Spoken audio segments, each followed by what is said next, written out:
um poderoso mensageiro e um livrinho, parte 3, por Leland Ears. Então o anjo que eu tinha visto de pé sobre o mar e sobre a terra levantou a mão direita para o céu e jurou por aquele que vive para todo sempre, que criou os céus e tudo o que neles há, a terra e tudo o que nela há, e o mar e tudo o que nele há, dizendo: não haverá mais demora. Mas, nos dias em que o sétimo anjo estiver para tocar sua trombeta, vai se cumprir o mistério de Deus, da forma como ele o anunciou aos seus servos, os profetas.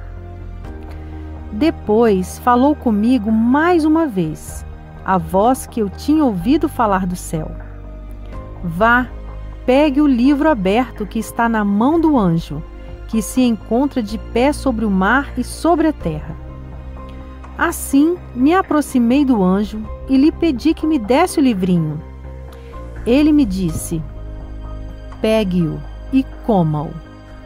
Ele será amargo em seu estômago, mas em sua boca será doce como mel. Peguei o livrinho da mão do anjo e o comi. Ele me pareceu doce como mel em minha boca, mas, ao comê-lo, senti que o meu estômago ficou amargo. Apocalipse, capítulo 10, versículos de 5 a 10. Nos versículos 5 e 6, observamos que João vê o mensageiro poderoso levantando a mão para o céu e jurando por aquele que vive para todo sempre, dizendo: não haverá mais demora. Portanto, o tempo de espera seria curto para que o conteúdo do livrinho fosse revelado, para que o mistério de Deus fosse concluído e para que a igreja do fim dos tempos, dos 7 trovões, iniciasse em seu ministério. Isso é ainda indicado pelo 7º versículo que diz: mas nos dias em que o sétimo anjo estiver para tocar sua trombeta, vai se cumprir o mistério de Deus, da forma como ele o anunciou aos seus servos, os profetas. O mistério de Deus é diferente do mistério revelado a Paulo a respeito da igreja, em Efésios 3, versículos de 3 a 11. Muito tem sido velado até estes tempos do fim. Este véu é mostrado por Rebeca, a noiva de Isaque, um tipo de igreja que foi velada até ser levada por Isaque para a tenda. Gênesis 24, versículos de 63 a 65. Mesmo assim, nosso Isaque, noivo, Cristo, levantará o véu de mistério de sua noiva quando ele vier para encontrá-la. E então não haverá mais mistérios, à medida que o Senhor desdobrar seus propósitos durante os dias da voz da 7ª trombeta, indicando que a 7ª trombeta irá soprar durante um período de tempo, depois que o mistério começar a ser revelado. Isso é ainda indicado pelas palavras: quando o anjo estiver para tocar sua trombeta. Se o 7º anjo começar a tocar, ele deve continuar por um período de tempo. O toque final da 7ª trombeta será o cumprimento de 1 Coríntios 15, versículos 51 e 52, e 1 Tessalonicenses 4, versículos de 14 a 17, quando os mortos em Cristo serão ressuscitados e os vivos em Cristo serão transformados. A consumação do soar dessa trombeta está registrada em Apocalipse 11, versículo 15.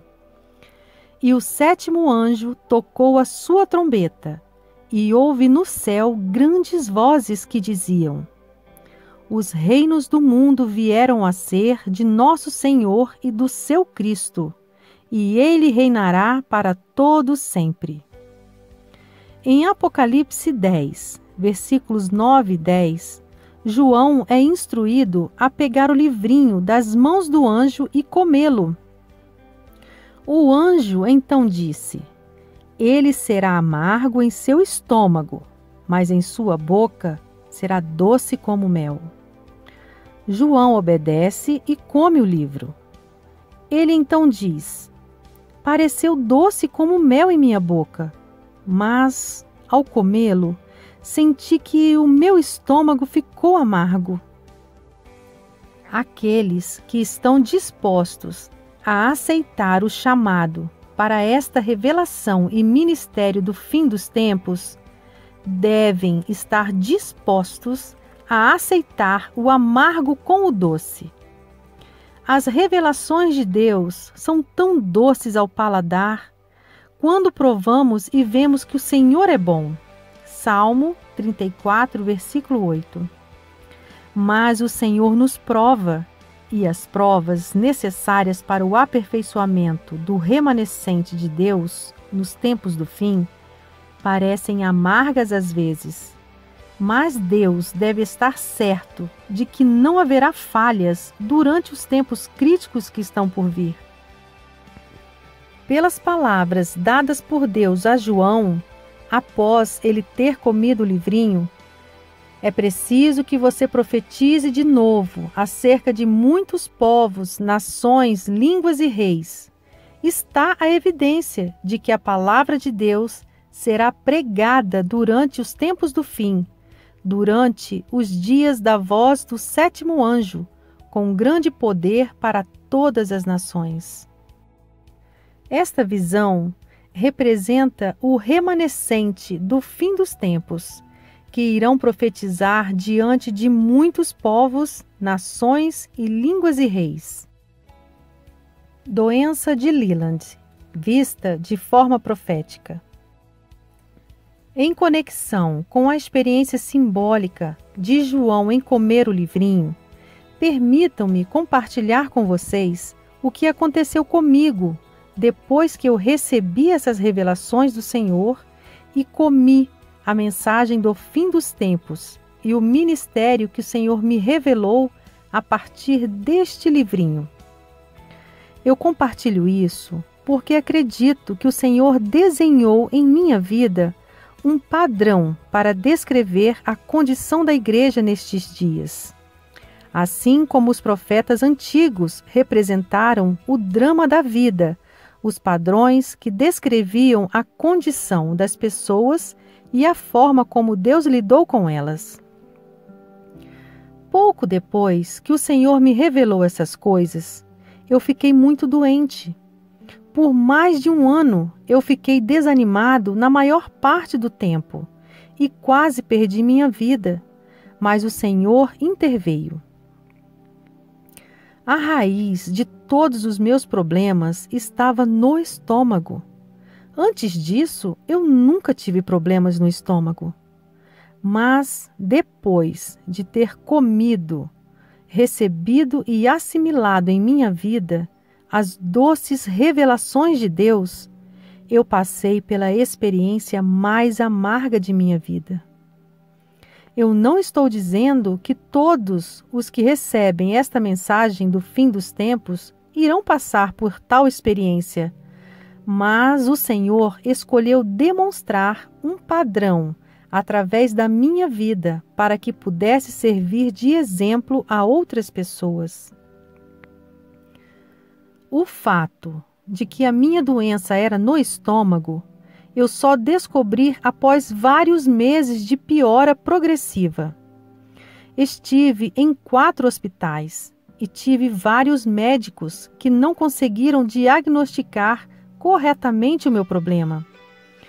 Foi finalmente descoberto que o meu corpo não estava produzindo os ácidos clorídricos necessários para que o meu estômago pudesse funcionar corretamente.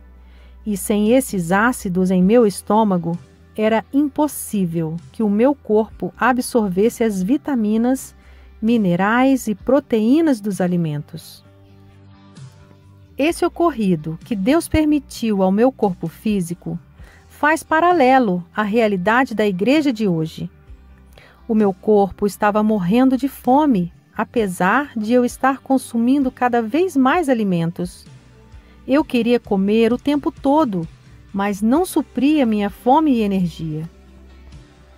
Eu comecei a engordar muito, mas também fui ficando cada vez mais fraco. Eu estava ganhando peso enquanto morria de fome.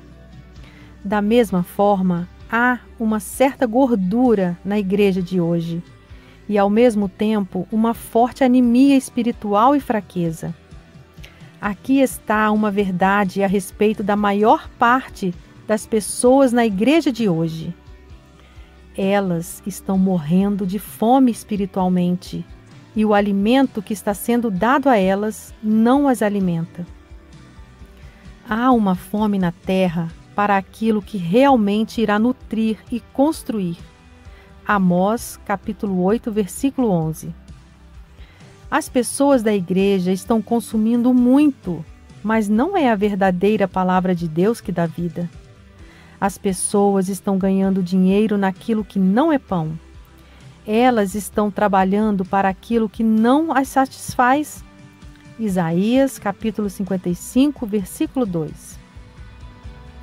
Mensagem do Senhor. Meu povo, ouçam as minhas palavras. Não são os ácidos do estômago comparados à forma como eu trabalho em vocês? Vocês podem obter alimento do que não é pão e do que não os satisfaz? Eu digo a vocês, o funcionamento do meu espírito é necessário para que vocês recebam o que é vivificante, pois é somente assim que a minha palavra é assimilada em vocês e para que vocês recebam o alimento necessário. Mas então, por que vocês se alimentam do que não é a minha palavra? Por que será que vocês buscam aquilo que vocês sabem que não irá satisfazer o ser mais íntimo de vocês? Eu digo a vocês, se vocês não me buscarem totalmente e deixarem o meu espírito vitalizar o que vocês incorporarem aos seus organismos, vocês se encontrarão em uma condição espiritualmente semelhante à que é descrita aqui. A operação do meu espírito é necessária. Caso contrário, vocês estarão se alimentando apenas do que está morto e que não fará nada para trazer vitalidade espiritual. Portanto, prestem atenção ao que vocês estão lendo e vendo, pois é fiel ao padrão do que está acontecendo com o meu povo hoje.